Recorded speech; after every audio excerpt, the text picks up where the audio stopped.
to my boundaries at work scale today.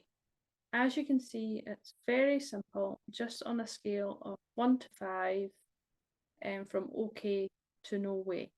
So the lower the score, the more comfortable you feel. The higher the score, the more uncomfortable you feel, right up to absolutely no way. That's not acceptable to me. We have many different types of boundaries. We have emotional boundaries, we have physical boundaries, financial boundaries. There are several. There are more types, but we're focusing on work boundaries here, which can be a combination of all these other types of boundaries that we set. Okay, so it's really important to set boundaries at work, because if we don't set boundaries, it can have a real impact on our mental health and on our work. In fact, we become less productive, perhaps less engaged, and less motivated if our boundaries are violated. Examples of boundaries being pushed at work are a really heavy workload where it's just not possible, and when you don't enforce your boundaries, you're never saying no.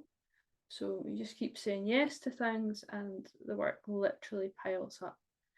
Other examples are also something like somebody's asked you to buy you their lunch for 2 or 3 days in a row. Say you're going to the shop or something and you offer, as happens, and they're not paying you back. They're not paying you the money.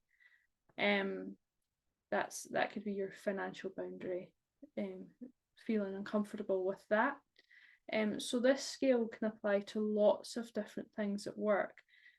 And the reason that I'm really interested in and I teach boundaries at work is because they're there to keep us safe and they're there to protect us. And it's for everybody's benefit, really, that we protect our boundaries. We work better, we're healthier.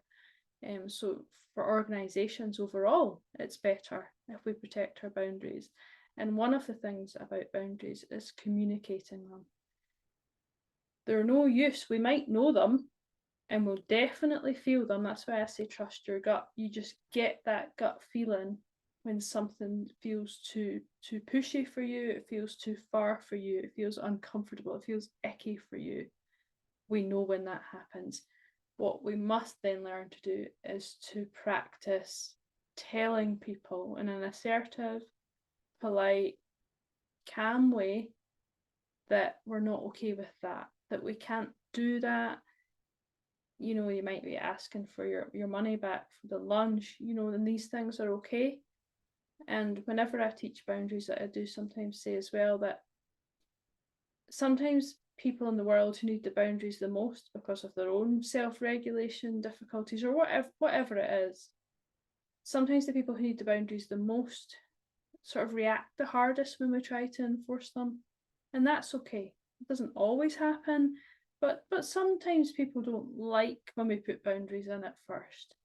We are just sort of teaching them a different way. If people are used to you always saying yes and being really easygoing, they get used to that. And when there's a change, people go, oh, I wonder what's happening here. And that's absolutely fine. But it's really important to protect your boundaries for your own health, stress levels, to prevent burnout, and to get back to the stuff at work that maybe you do enjoy more, that you can focus on. Because when we have too much going on, we can't give the best of ourselves. So that's why it's really important to protect our boundaries. I hope that is helpful for you. Thank you.